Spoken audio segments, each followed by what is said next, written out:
Imagine a civilization so old that the pyramids were already ancient when some of history's greatest empires were still centuries away. For roughly 3,000 years, ancient Egypt survived powerful rulers, political collapse, foreign invasions, religious changes, and entire dynasties rising and falling. Yet somehow Egypt endured. Was it the Nile? The desert? The pharaohs? Or was there something deeper that allowed this civilization to survive for so long? To understand the secret, we have to travel more than 5,000 years into the past. More than 5,000 years ago, a civilization rose beside a river in northeastern Africa. It built monuments so enormous that some still stand today. Its rulers became gods. Its writing survived on stone. And while other kingdoms appeared and disappeared, ancient Egyptian civilization endured for roughly 3,000 years. How? The answer begins with water. Egypt is surrounded by some of the harshest desert on earth. Yet through this dry landscape flows the Nile. Every year, the river traditionally rose and flooded nearby land. When the water withdrew, it left behind fertile soil. Farmers could grow wheat, barley, flax, vegetables, and other crops. That predictable agricultural cycle created something extraordinarily valuable: food surplus. More food could support more people. More people could become builders, soldiers, priests, administrators, and craftsmen. The Nile was not simply Egypt's water supply. It was also its highway. Boats carried stone, grain, people, messages, and manufactured goods between communities. Traveling north was aided by the river's current. Prevailing winds could help boats sail south. This natural transportation system helped connect a long, narrow civilization. But geography provided another advantage.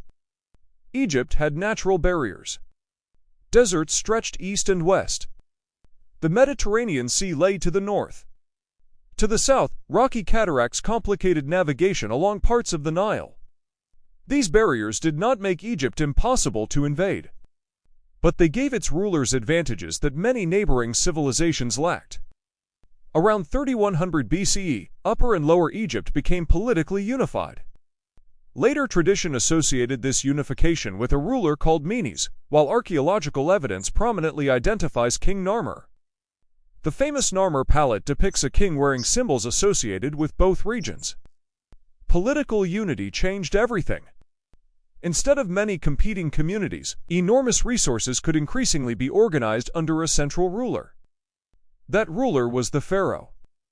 The pharaoh stood at the center of Egyptian government and religion. Egyptians connected kingship with maintaining order, justice, balance, and cosmic stability. That idea was powerful. Government was not presented merely as administration. Maintaining order could carry sacred meaning. Officials collected resources, supervised land, organized labor, and kept records. Scribes became essential. Using hieroglyphic and other Egyptian scripts, they recorded taxes, supplies, religious texts, royal achievements, and administrative information. Writing gave Egypt something memory alone could not provide. Knowledge could survive individual lifetimes. Instructions could be preserved. Resources could be counted. Royal authority could be displayed across generations. Then came monuments on a scale the ancient world had rarely seen. During the Old Kingdom, Egyptian rulers commissioned enormous pyramid complexes. Around the 27th century BCE, the step pyramid of Djoser rose at Saqqara. Tradition credits Imhotep with its design. Later, during the 4th dynasty, pyramid construction reached extraordinary scale at Giza. The Great Pyramid was built for Pharaoh Khufu around the 26th century BCE. Originally about 146.6 meters tall, it remained the tallest human-made structure for thousands of years. But pyramids reveal something beyond engineering. Building them required planning, food distribution, skilled workers, quarrying, transportation, administration, and political authority. Egypt could organize people and resources on a remarkable scale. Yet Egypt was never permanently stable. The Old Kingdom weakened. Central authority fragmented during the First Intermediate Period. Eventually, rulers reunited the country, beginning the Middle Kingdom. Centuries later, Egypt fractured again. Foreign rulers known as the Hyksos controlled parts of northern Egypt during the Second Intermediate Period. Egyptian rulers from Thebes eventually defeated them. Then Egypt entered one of its most powerful eras, the New Kingdom. Pharaohs including Hatshepsut, Thutmose III, Akhenaten, Tutankhamun, and Ramesses II ruled during this broad period. Egypt expanded its influence beyond the Nile Valley. It traded, fought wars, built temples, and accumulated wealth. But perhaps Egypt's greatest survival mechanism was not military power. It was adaptation. Dynasties changed. Capitals changed. Religious practices evolved. Foreigners sometimes ruled Egypt. Periods of unity were interrupted by political fragmentation. Yet many Egyptian institutions and cultural traditions repeatedly survived these disruptions. Even foreign rulers often adopted Egyptian royal titles, imagery, religious practices, and traditions. Why conquer a civilization only to begin dressing like its kings? Because Egypt's institutions carried legitimacy accumulated over centuries. Its culture could absorb political change without instantly disappearing. Religion reinforced that continuity. Temples became major religious and economic institutions.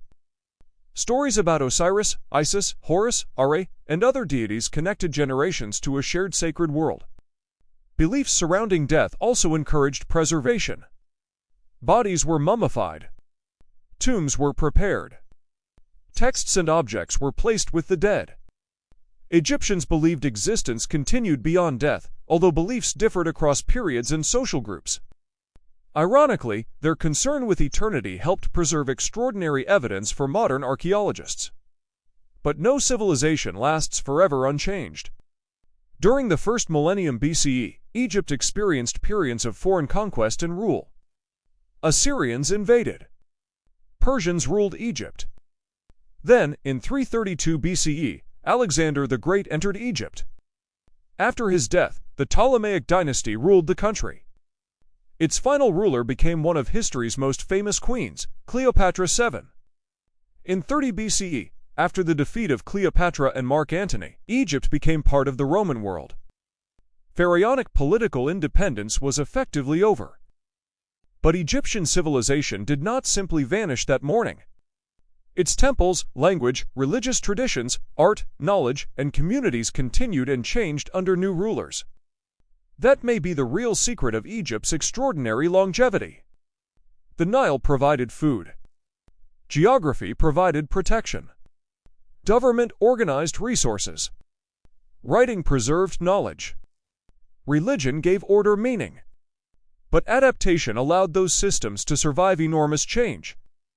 Ancient Egypt lasted so long not because nothing changed. It lasted because, again and again, Egypt changed without completely losing the structures that made it Egypt. And perhaps that is what history's longest-lived civilizations teach us.